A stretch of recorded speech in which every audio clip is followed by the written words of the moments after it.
হর হর মহাদেব। কে কে শ্রাবণ মাসে সোমবার করো? যদিও বা বাংলার পঞ্জিকা অনুযায়ী 21 তারিখ থেকে শ্রাবণ মাসের সোমবার অনেকে যেহেতু অনেকেই শ্রাবণ মাস পড়ে গেছেও জানো, বাংলার পঞ্জিকা অনুযায়ী পড়িনি যদিও বা, কিন্তু আমার মন চাইছিল এই সোমবার থেকে সোমবার পালন করা, তাই আমি এই সোমবার থেকে প্রথম সোমবার শুরু করলাম। এবার যতগুলো সোমবার পড়বে আমি ততগুলো সোমবার করার চেষ্টা করব। প্রতি বছরই করি, এবছরও তাই করতে শুরু করলাম। আমি সবসময় আমার ঘরের ভগবানকে মানে মহাদেবকেই আগে জল ঢালি, তারপরে মন্দিরে কোনো সময় গেলে আমি তাহলে মন্দিরে গিয়ে পুজো দিই।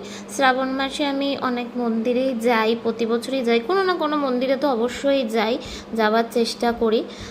তাই এবারে আমি শ্রাবণ মাস যেদিন পড়েছে সেই দিনকেই আমি গিয়ে ব্যারাকপুর থেকে শম্ভুনাথ মন্দির থেকে ঘুরে এসেছি। ইচ্ছা আছে যদি সম্ভব হয় আমি আবার যাব। তা দেখা যাক কি হয়। এই যে আমার ঘরের মহাদেবকেই আমি প্রথমে অভিষেক করি, করে আমি উপোসটা শুরু করি। এই যে দেখো মহাদেবকে প্রথমে জল ঢাললাম, স্নান করালাম, তিলক করালাম, তারপরে এই যে ভগবানকে এখন ভগবানের সব থেকে পছন্দের ফুল আকন্দ ফুল, তারপরে ধুত্রা ফুল, এই যে এবার বাবাকে বেলপাতা দিচ্ছি, তারপরে দেব হচ্ছে অপরাজিতা ফুল, তারপরে হচ্ছে বাবার আরতি করব। আমি আরতি করলে বা ঠাকুরের কাছে প্রদীপ জ্বালালে, বাবার নামে যদি প্রদীপ জ্বালাই তাহলে আমি ঘিয়ের প্রদীপটাই জ্বালাতে চেষ্টা করি। এই যে ঘিয়ের প্রদীপ আমি জ্বালিয়েছি, দিয়ে ঠাকুরকে আরতি করছি।